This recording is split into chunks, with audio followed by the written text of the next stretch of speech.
You're listening to the Coffee Podcast, where our focus is people and our language is coffee.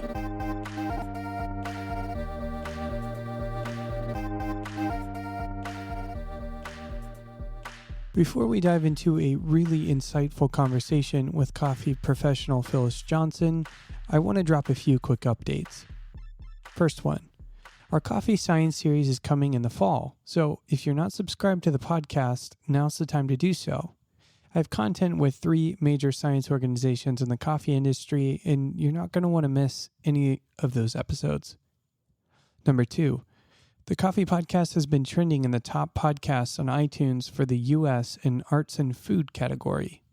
That's pretty cool. Thanks for listening. It's hard to believe so many are joining the conversation.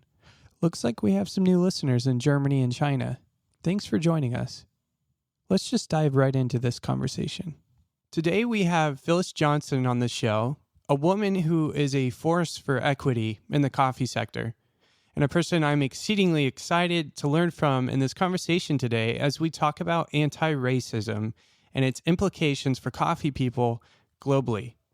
Hi, Phyllis, and welcome to the Coffee Podcast. Hey, Jesse, it's so nice to be here. I'm really excited to talk to you today. I want to start with what BD Imports is. And how would you describe social enterprise? Yeah, I also want to go a little bit further to let you know that I'm really excited to be here and proud of the work that you're doing. Oh, thank you. In reaching an audience. We need your voices. We need the types of conversations that you are bringing to the coffee community and the world at large. So I compliment you for that. Oh, thanks, Phyllis. You're welcome. BD Imports was started after having, it was kind of in the middle of my career as a scientist. I kind of looked around and I thought there's got to be more to life than this. I had the perfect job. I was paid well. I could travel. It had all the elements that I had wanted in a job. It was probably my second or third job out of college. And I wasn't happy, and I was trying to figure out why wasn't I happy, because I had everything I thought I needed. So what I figured out was there was something that I needed in my work that would feed my soul. And it would also take me back to my roots. Growing up on a farm, working in a kind of a family sort of setting. I use the term family business lightly because it was very, crazy sort of work we used to do together as a family, working on farms and, picking ducks, if you know what that is. It's duck hunters would come to our area and hunt, and we would take the feathers off. And since I was the youngest, I would do the wrapping. So we had all sorts of odd things like that were entrepreneurial, actually. And it kind of gave me this spirit and heart to do something on my own.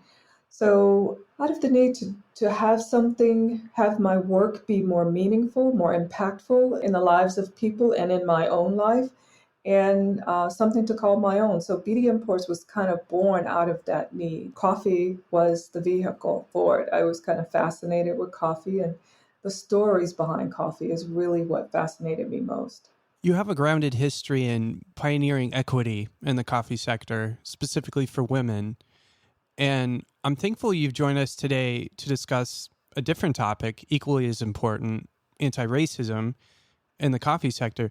But before we dive into that, I'd like to ask you to share a story from your childhood and how that guides you as a change leader. You grew up as a child with your family on what sounds like a hot cotton field in southern U.S. It sounds like you were working in that environment. Can you tell us a little bit about the experience you had then in your youth and how it plays a role in who you are today and why you do what you do? Well, I think it plays a big role in who I am today. I can remember one of the interesting things is here in the U.S., we really don't like to talk about child labor, and especially those of us who work in the coffee trade. The last thing we ever want to see or hear about is child labor in our supply chain. Well, I was a part of child labor in the US when I was growing up. I was 8 years old when I went to the cotton fields and I worked all day, my brother and I, and my older siblings. So uh, there were several of us, probably three of us out of the six of us that were heading out to work in the field that day were under 18 years of age. My family needed money, and the person who owned the land knew that, and he was willing to pay us. And, it was this kind of funny thing that my family always still talk about is that, oh, Phyllis was making a day at 8 years old, meaning that I could, work as a full grown adult. And Hmm. as a child, I actually thought that was favorable. I thought that was something that was positive, Hmm. you know, Yeah. until, I got older and I started having these conversations with my mother. And she would say, the hardest thing I ever had to do was to allow my children to work at such a young age. She would tell me stories of going to the field, and she would walk past the house, the plantation house on the farm, and she would see a little white baby laying in there asleep, and she would have her little children with her, and how that broke her Hmm. heart, Yeah. as a mother, having to do that. For me, that wasn't ever anything that made me feel upset about. I loved being with my family and my mother. It was enjoyable instead of, being away from them. Hmm. But it was a burden that she carried. And it was that hard work in those fields that gave me the tenacity to survive in coffee. Hmm. It was great going through college and studying some hard science, but it was really the background, working in the fields, in the hot fields, 12 hours a day, probably from 8 till about 11 years old, that really set the stage for the amount of hard work that was necessary to survive in this industry. Hmm. So I'm grateful for that. Yeah. There was a time in my life when I was embarrassed of that history, that personal history of mine. It wasn't until I was probably in my mid 30s that I was ready to embrace that as a source of who I am and a badge of honor. It would seem to me that that experience would translate not even directly just with producers or coffee farmers or even pickers across the world in some sense, but also it sounds like it may even translate into, as you were putting it, tenacity, like the will Hmm. to kind of bust through barriers or to continue on when the going gets tough. And you've worked in the coffee sector for a while now, and have overcome significant barriers, not only as a woman, but as a Black woman. And before we talk about anti-racism in coffee, I'd like to talk about racism in coffee. Hmm. Uh, would you mind sharing a personal experience of racism that you've had?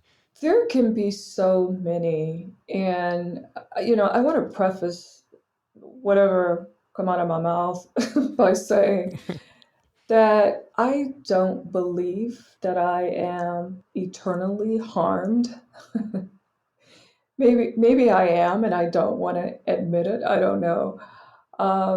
Race is something I talk about all the time, Mm, um, all the time, almost to a point until it actually gets on my nerves. yeah. But my kids grew up in a household being very comfortable with the subject, because I think that is something that you have to understand. You have to pull back and look at it through a different set of eyes. Otherwise, you start to internalize what is happening, which lowers your own self esteem and what you can do and what's capable. And I think that happens a lot. As far as racism, sorts of things that I've experienced in coffee, or, I'm a woman and I'm a Black woman, so you kind of never know. But, I've been challenged by saying, do you even have the money to buy that coffee? Well, Mm, buyer probably would have never said that to a white man. And I know that when you're in a business deal with someone else, you don't question their ability to finance their company, right? And especially when you're not even buying a large amount of coffee. Mm. So comments like that kind of tells you what people think of you. I remember early on, I was traveling and visiting a potential customer in Minneapolis, a very small company there. And I went in and I talked to the guy, really nice guy, and a few times. And every time I go up, I'd stop in and say hi to him. And he was like the only person I ever met that worked for the company. Mm. And one day he said to me, I am so surprised you're still doing this. And I mean, it must have been like 6 months. It wasn't like 3 years or 5 years. And Yeah. I thought, wow, why does he think that I have no wherewithal, that I'm just going to give in at some point? So, little things like that. But also, I've served on a lot of different boards. I've been honored to have been asked to serve on many boards. And I do look at this service as an honor. But sometimes in those settings where someone like me isn't typical, oftentimes board members will come and they'll think, oh, you must be staff. Mm. Not that there's anything Yeah. wrong with being a staff of an organization, but just not thinking that I would be part of what they're doing is interesting. Or when someone is having a conversation, they look directly at me and break down the acronyms they're using when they're really simple acronyms that anyone should know. Sitting with people and listening to them tell me about how Black people just need to become more educated, when I'm sitting there with a master's degree from Harvard and they graduated high school Yeah. and we're pretty much at the same level. Yeah. So, I mean, it's all those types of things that you absorb and you think about, and you kind of figure out where everything is, because you have to be okay with it in your head to move forward. And then you need to take a dose of patience to try to bring others to a different point. The next question I have for you, the longer I think about it, and I did think about it for a while before I wrote it down, it actually, to me, seems like a dumb question, because I'm basically asking what kinds of more subtle versions of racism have you perceived in the coffee sector? And I'm thinking, I wonder, it's probably not subtle if you're Black, right? Is it ever subtle for a Black person? Well, yeah, that's a good question. It's not subtle at all, because I just mentioned several things that can. Part of my opinion could be that could hurt your feelings. That could make you feel less than. Mm-hmm. But when you have employment and you have income, right? And three banks choose not to give you a loan that's less than the money that you earn in a year, much less than a very small amount of money to start your business. Mm-hmm. And you have education, you have skill, you have work history, you have an income that's probably 10 times what you're asking for. And the answer is still, we cannot approve this loan. Oh, man. It's that kind of racism that stops people. It's all those individuals who are trapped in positions without mentors, the first that are furloughed within their company or demoted. That is the racism that kills people. That is the racism that I spoke about in the letter when I said, when I wrote the open letter to the U.S. coffee industry. Mm-hmm. On racism. And I talked about, I think it was just one sentence that said, people are dying, people are perishing. We think of it as just something that can be offensive, that you can possibly get over. But there are real live implications that are detrimental to people that are racially motivated. Yeah.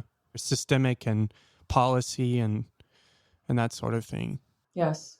So we've just, barely dipped our toe in the conversation of what is racism, or what are some real experiences. And I want to pivot now and talk about anti-racism, which has been sort of a popular topic in the conversations. Mm-hmm. I want to know, how would you define anti-racism for the coffee sector? Anti-racism for the coffee sector. Well, When I started in coffee has always looked to me, and I'm just going to be totally honest with you here now because Yeah. there's nothing else, there's no other reason for me not to be, right? Yeah. Coffee has always looked racist to me. It has always, on its best day, it is racist. Its history is racist. Its present is racist. When I walk into the room and I don't see any diversity, that's racism. You can write it off. You can say whatever you want to say. You can build a narrative around why that is the case. But we're operating in a racist society that has given us the results that we have. And when you don't see people of different races operating in a sector, especially one that like people like them worked hard in, you are operating in a racist environment. Whether you're a kind-hearted individual, whether you've written a statement or posted something, it is a racist environment when it is purely of one race, because that means that, to me, and I can only speak to you for my truth, that means there are systems in place, there are practices in place, there are decisions in place that will not allow others to come in and operate comfortably. So that's kind of how I see it. Yeah. Is anti-racism as simple as saying, I'm not racist? Like, it's not a problem. Mm-mm, I'm not racist. How would you mm-mm. explain that reaction? It's hard not to be racist. It's really hard not to be. We're all biased. I'll tell you, I took the implicit bias test, and I was so disappointed at the results. It came out that I prefer people from European descent. And I tried my best to answer all those questions as best I could to show that I would either be unbiased towards any race, or I would be more biased towards Blacks or Yeah. people of African descent, because my whole work, my life, everything I do is, you know, supporting African farmers, talking about, African women farmers 24/7. Everything about my persona is that. But that's how it turned out. So I think that, and that's not something that I was angry about. I did it when I was in graduate school, so we did it as an entire class. And some people were visibly angry because of it. A lot of my white friends were angry that the results showed that they favored people of European descent more. And I didn't understand the anger, because we live in a society from the start that you receive these messages that white is really the way it should be. You receive that message in so many ways, you don't even realize how much you receive it. I watched it in, taking my children to see movies, and how the bad characters were darker, the animated characters were darker, and the nice characters, the ones who were successful, were lighter. It's given to us in ways in which we cannot even imagine. Just by the meaning of the word white means everyone, you want to wear a white robe and, sing in the heavenly choir, and darkness is bad. So there's so many layers of how this plays out in your life every day, that if you could say that I'm not 100% anti-racist, you are a very unique individual. You might be kind-hearted, you might have done some wonderful things in life, but it's really, really hard to escape. And I'm not saying racist in a way to where, you're using racial slurs and you're just a horrible individual. I'm saying that we all carry what our world has given us. I can remember when I was a child and realizing that my lighter skin as a Black person had a tad bit more privileged. And that's a whole different conversation. Yeah. But that's truth. I mean, at this stage in my life, I have no other reason to give anybody anything other than truth. So Hmm. I think that we have to work towards a better society, and we have to work towards seeing what it looks like. We've not even wanted to see what it looks like. Hmm. We've walked and sashayed into conferences and competitions and cuppings and workspaces and whatever it is we're doing with no representation, and we've been totally fine with that. I've heard people say I've sat in rooms where there's an abundance of white men, and out of their mouths I've heard, "Well, I think we are diverse." Yeah. So I guess for me, it's a journey. It really is a journey. Some of us have no other choice than to be on this journey if you want to figure out how to survive in this world. Some of us have a choice on whether or not we want to join this conversation. And yeah, so I guess I'll leave it there. To be fair, I'm not entirely through the book, but there's a book, How to Be an Anti-Racist by Ibram Kendi. I hope I've said his Mm-hmm. name correctly. He makes the point that at the heart of racism is denial. Mm-hmm. Would you say that you've seen that's true in the industry, Mm. coffee industry? Oh yeah, yeah, yeah. Think about the loss. If I were to tell you something that your parents taught you, your grandparents taught you, and I told you that's not true, it would be very hard for you to start to try to accept that. Yeah. Whenever our truths are shaken, part of us as human beings being able to hold on to anything in our lives that give us direction is to have our truth and to hold on to that and to allow that to center us. So if I said to you, maybe it's not necessarily, and I'm going to use some really horrible stereotypes, it's not necessarily that Black people are lazy or they don't want anything. It could be racism and more oppression that's being pushed down on them by policies, Mm-hmm. local governments, my forefathers. That's a hard pill to swallow. It's easier to blame the victim. It's easier to say, well, if you would just be more white. And that's an interesting conversation that I've had. I'm very blessed to have a big array of friends, from very conservative to extremely liberal. And I value those relationships because I think that anytime you cut off a certain group of people, you're missing a perspective, even if you disagree with it. Mm. Yeah. So I was talking to some friends about, this and, being one of many of my white friends, only Black friend. They reached out to me, and so we had these conversations, and I was talking to one friend, and we went over all the damage that had happened in the area. And I mean, I think we went street by street, what had been damaged and what damage had occurred.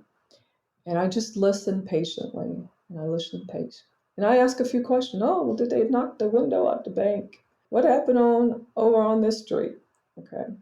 So I listened intently because this person had not mentioned what had actually happened or what caused all of the protest and rioting. Mm. That Yeah. wasn't even on the table as a point of discussion. It was just what happened after that. So I politely asked, well, can you tell me why you think that happened? Why you think the bank was broken into like that and this business was set on fire? Why did that happen? And the person quickly brushed through that. Oh well, these cops, they just got to do better. Yeah, yeah. Got back on the destruction. Mm. It's much easier to talk about what is being destroyed than why it's being destroyed, because that requires a lot of inflection and a lot of reflection Mm-hmm. back on what is happening and what might I what hand might I have played in this Yeah. as a person who has operated my entire life by building an understanding as to why others' lives are as they are without truly understanding it. It's a coping mechanism, it's work avoidance. And until we stop wanting to avoid the work that's necessary to educate ourselves. The conversation with my good friend was finished with, I just think it's education. I just think that, Mm-hmm. if Black people had more education. So I said, I've been educated most of my adult life, but it hasn't saved me from racism. Mm. There are people who were highly educated who lost their lives due to racism. Yeah. Educating people more says, okay, so I really put some thought on advancing the education of Black people. I understand that there's a need to advance skill sets and opportunities and that sort of thing, but it does nothing for racism. Racism is on you. Mm. It's not on me. I can't push up hard enough to get someone else to understand that what they are doing, their practices, their purpose, their everything they're doing isn't right. I cannot change that for you. That is on you. And that's why it's very hard to fix because there's rarely a time where those who are oppressing feel the need to educate themselves. There's always this desire. I could show you text on my phone from one of my coffee friends saying, in my opinion, the most racist things to me about, well, George Floyd was a criminal. Black people need to get themselves together. Yeah, they need to stop doing this. Mm. I could show you that. I would never show you that, but I could show you that. So there's, as much as I'm focused on really positive change, I clearly understand that there are people, educated people, who refuse to do the work. And that's what privilege gives you. It Mm. gives you the right to refuse reality and to create your own and to tell your own, to write it in a book. It's in some ways self-preservation, isn't it? Mm-hmm. Exactly. I'd like to pivot from the individual side of racism to a broader topic of policy. What role do policies hold in perpetuating systemic racism in the coffee sector? One thing you will hear coffee people say all the time, and I'm sure it's not just folks, those of us who work in coffee, but you hear this term meritocracy, unbiased. I just hire the right people. I just hire the right people. Well, theoretically, that would be fine if you were void of racism and oppression. But to talk about meritocracy and unbiased opinion in an environment that is riddled with just you name it, it's ludicrous. And this whole thought of, well, I need to lower my standards. Someone said to me once, do you ever feel like a token, if you're the only Black woman sitting in a room? I said, you know what, not really, because everybody else in there is a token. They are the token. Because typically, I'm not in there with the thinnest resume, rest assured. But oftentimes, many of those who aren't diverse, who are sitting at the table, their resume is quite thin. So this whole idea of where tokenism is misplaced, right? So policies, you ask about what policies, what practices. And I think, one for me is this whole, I just hire based on merit. We hire the right people. No, you don't. I talk about how Major League Baseball, they employ, they played the best players until Jackie Robinson got a chance. And he did things in the league that they are still doing today that they had never done until he got there. So, yeah, meritocracy, unbiased opinions, is a shield that keeps us away from doing the hard work. And the hard work actually leads us to greater opportunities, greater knowledge, greater experiences. It keeps us away from actually receiving everything that if we were to do the work, then we would receive. But if we just choose to continue down the same pathway and hide behind excuses, then we get what we have, and then we justify that.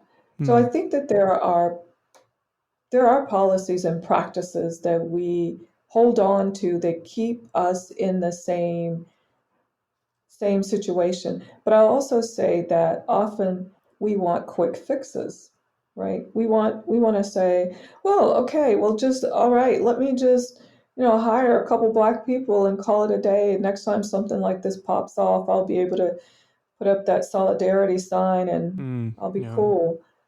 Okay. But the problem with that is there's been so much oppression and racism, there isn't even a pipeline of quick fixes of Black people you can just slot into jobs and say, especially high level jobs, and say, okay, here you go, get off my case. We don't even have that. Not to my knowledge. So it's not that they're not qualified. It's not that Black people aren't qualified. They're overqualified.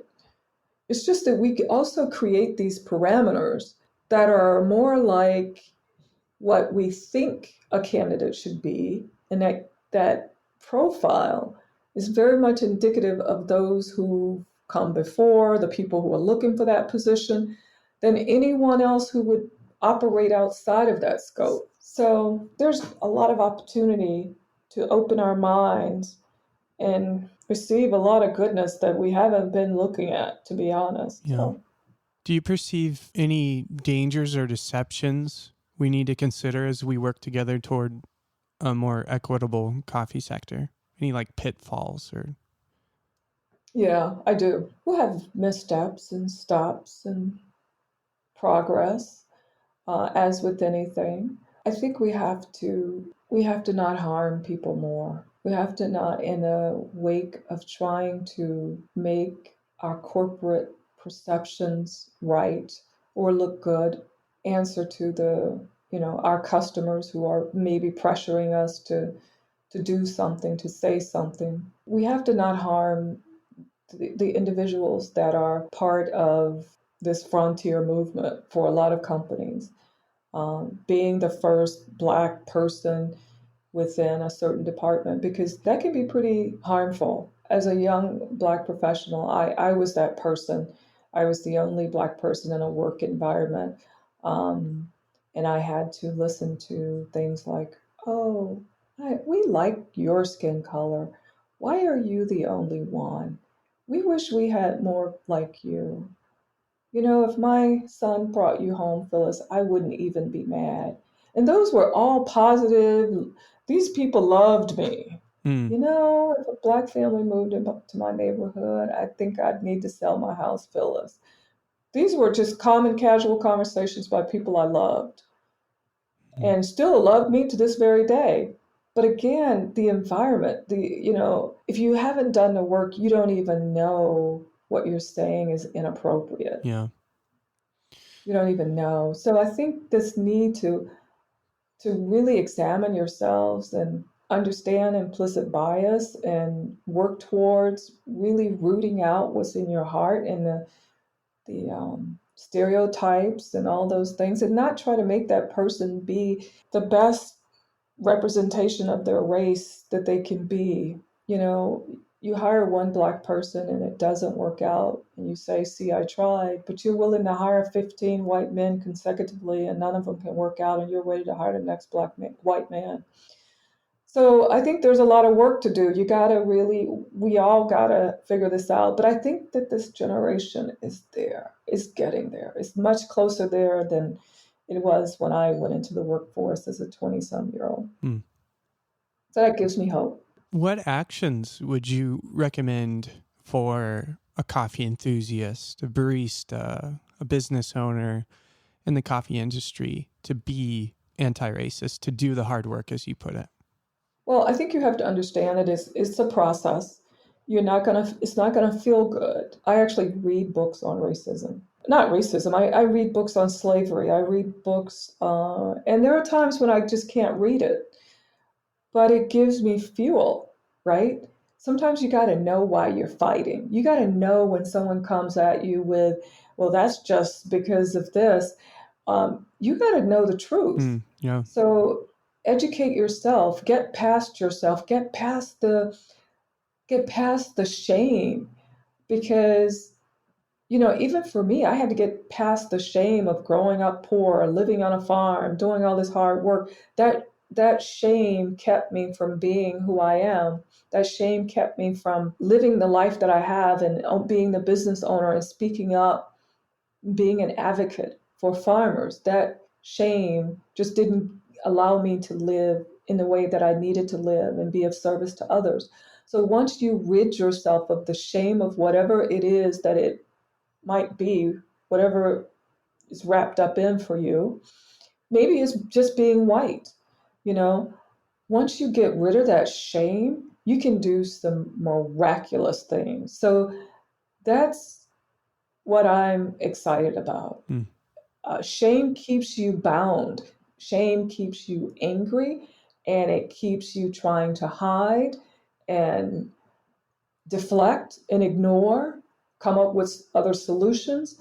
But once you embrace it and move past it, then you are useful. And that's what we need. And it sounds like there's other things to also partake in. I see that you're working on something called the Coffee Coalition for Racial Equity. What is this coalition? What is the hope for its future and its impact? Yeah, well, I wrote that open letter, and then I'm like, when I was writing the letter, I was like, okay, there's got to be some action after this. I can't just put some words on paper and Mm-hmm. then just leave it there. So soon after the letter, I started really knowing that action needed to happen. And to be honest, I wasn't really willing and ready to wrap my full brain around this whole idea of starting something.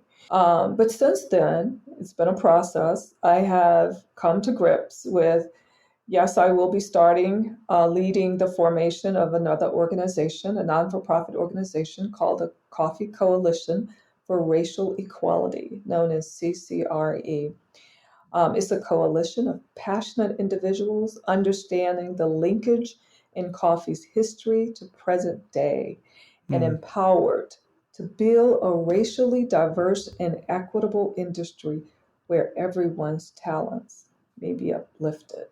That's what we're about. Yeah. And if you are empowered to act, if you are willing to educate yourself beyond the nuances of the smell and the taste of coffee, but understanding the history of coffee and using that as a badge of honor and respect to go forward to make our industry look and be what it should. So yeah, that's what it is. That's what it's about. Some of the things that we're going to be focused on. I believe in bringing people together. So we would like to look at forming a Black Coffee Professionals Alliance, where Black coffee professionals will come together and share in their experiences. I've been so excited about this. I have a Zoom call set up later this week about 3 or 4 Black coffee importers who are focused on different parts of the world.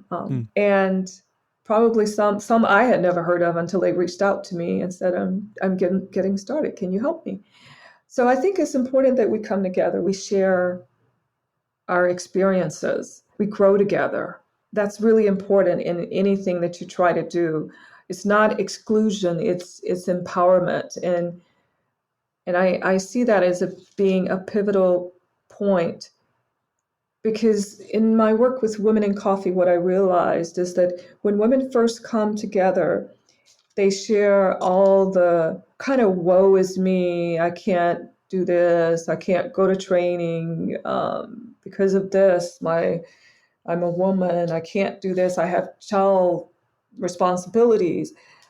But after a while, the solutions start. So it's important to get out what the challenges are, but then the solutions come. And that's the part that's really exciting because the solutions will help to build the industry. So I didn't mean to spend that much time on that. But No, yeah, it's what the it's other for.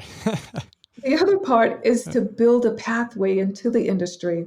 You shared with me that you've spent 7 years in retail and you want to pivot out and you're trying to figure out how do I move into that next space. The coffee industry doesn't present itself as a space you can operate in and move around in freely to anyone. So then when you say to Black people, well, where are they? There's no road. Yeah, you can get a job at the cafe, you can be taught about, how to become a barista, make lattes and that sort of thing. But what if you want to do more? Where maybe, well, there's Roasters Guild. Maybe you sign up for that, or maybe you sign up for a class. There's a lot of educational things that you can partake in, but there is no pathway. And for Yeah. those who get to the top, they have mentors. And it's known that one of the first things that Black professionals will tell you that they're lacking is a mentor. So there is no pathway. Bob's son is going to Tom's trading company in New York and learning how to trade, and next thing you know, he's the new junior trader. So there is no pathway that opens up to allow people into this industry that allows us to have good representation. So building a pathway to the industry, building community, leadership development, understanding implicit bias, supplier diversity programs, understanding the racial equality part of that, not getting so bogged down in the word diversity till it rarely means racial equality. So really a supplier diversity program that focuses on racial equality. Give you an example. I've had friends who are African coffee traders. They are from families of large trading, producing countries in Africa. They come to the US, become educated. They decide that they want to sell coffee in the US. They want to sell the coffee. It is harder for them to sell their coffee in the US market to roasters than it is for a European trader to sell that same family's coffee into the market. So really understanding and building a supplier diversity program that has racial equality components to it. Okay. Business mentorship. And then the thing that I am most excited about, not the most, but this is the pretty part of it, that's telling the empowering stories. For me, I had to construct a story that I could be empowered with in this industry. And I'm hopeful that through my writings and speaking that others have been empowered through that. But it was years of piecing and pulling and gravitating to words and thoughts on how you can push together something that makes me proud as a Black person, as a Black woman, to step into this industry. And I want to remove the barriers for people like me because we are missing the gifts, the talents that everyone has to bring and bear in this industry. So that's what the CCRE is about, Jesse. That's what it's about. I'm very excited. We're going to keep a close eye on that moving forward, and we'll make sure we put a link to resources. And I know BD Imports will be posting quite a bit about that. So now, before we get to our closing questions, I have a final question in the scope of anti-racism with regards to this interview, and it's kind of asking for your guidance. This question comes out of just what I've observed over time. We do have something in the industry, or really something in the world now, called cancel culture. And with that, there's this question for you. What is your guidance for those of us pursuing to live anti-racist lives in coffee on the matter of accountability with respect to how we should hold coffee brands and persons accountable when they have, whether it be knowingly or unknowingly, committed grievous acts of racism against members of the Black community? I feel a couple different ways about that. I saw the calling out of companies that, had past actions that really didn't prove that they needed to be talking about this or showing any sort of solidarity. I think that that was necessary. It was hard, but on the other side of it, it was necessary. Someone sent to me the letter or statement made by Nike. And in their statement, it said, "We have not gotten this right, but we're going to do better and count on us for doing better." Um, and I think that there has to be space for that because nothing will ever happen if I'm just upset because you don't get it. Um, it's okay if we get here at different times, but I am grateful that we are here right now together. 2017, I wrote an email to a young lady who had interviewed me on Women in Coffee. And I said, we talked about that, but here's something I really want to talk about. It's race and coffee. She she was a little uncomfortable with it, I could tell, but she found her space in it. And we had several conversations. And by the time it was written and it came out, she felt so empowered and she has moved on in her career from it.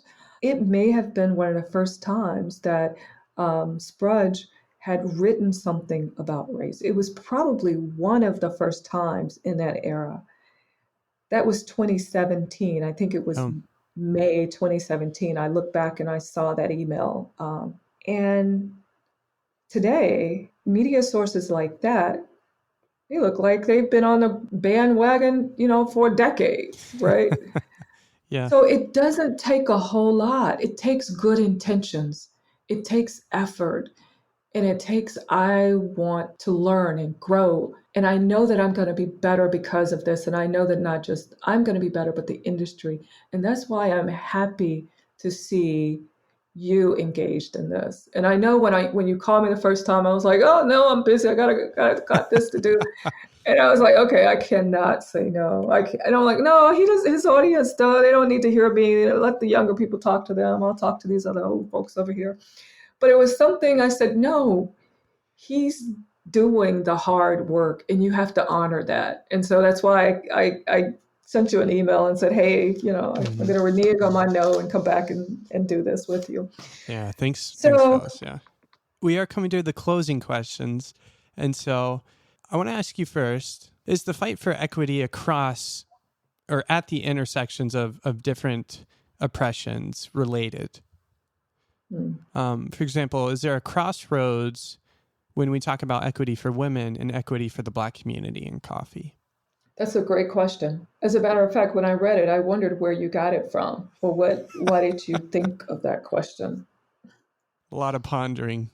Well, race has always been in my head about coffee, but it hasn't always been in my public communications about coffee. But it's always been there, okay?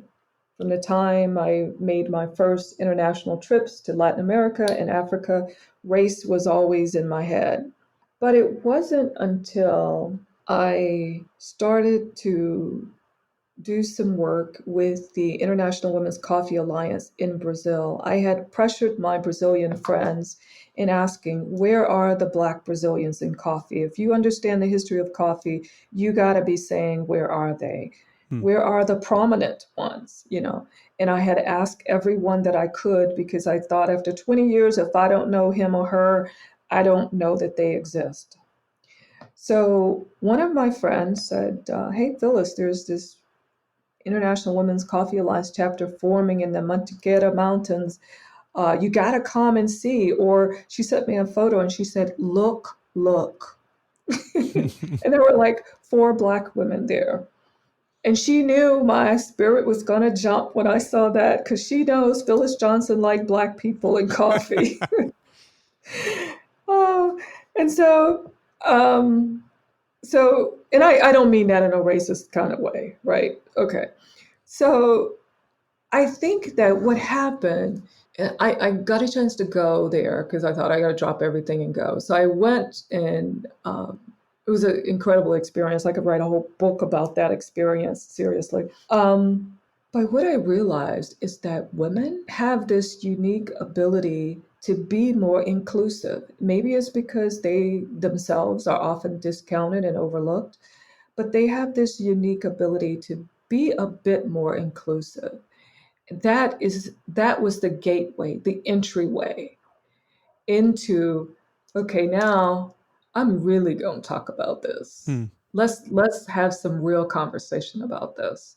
So that's where I think the intersection is. And as I start to pull together the team for the Coffee Coalition for Racial Equality, I find that women are very quick to step up and say, "Hey, I'm not black, but I'm here and it's a priority. It Hmm. is truly a priority for me." I've had a fair amount of white men who've reached out and said, "Hey, I know my path has been great and I realize that it's probably not been as easy for everyone and I want to help." But there's something unique about people who've been counted out and discounted and overlooked. Hmm. And sometimes women are those people. So, yeah, Yeah. that was a good question. No, yeah. Thank you for answering. And I want to Good. know for our listeners, I mean, we've talked a little bit about what you're working on, but maybe there's other things you're working on. So, what are you working on, and how can our listeners be a part of that? We've always sold green coffee, so now we are starting to offer some roasted coffees on our site, and we're going to highlight some relationships that we've had with some incredible women growers from around the world.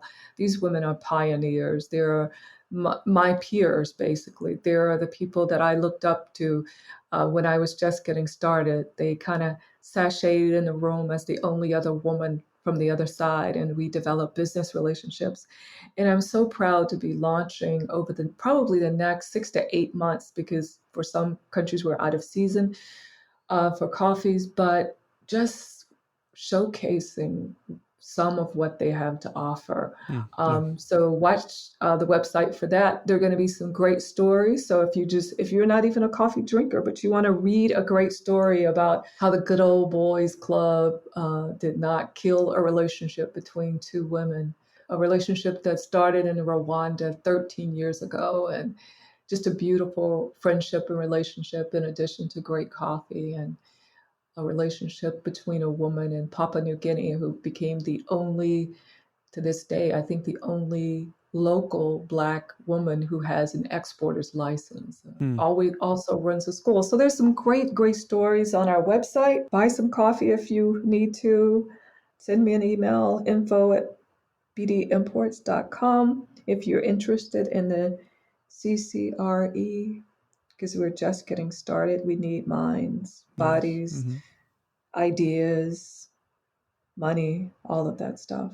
Because we're gonna be about change. Awesome. So yeah, Well, and time for the final question here. What is the main takeaway you want our listeners to have from this conversation? there's a saying I've written about and I've mentioned it before, and when I first heard it, I didn't actually like it, but I think it really encompasses my own life. And it's an African proverb. I'm sure you've probably heard it before. Alone, I can go fast, but together, we can go far.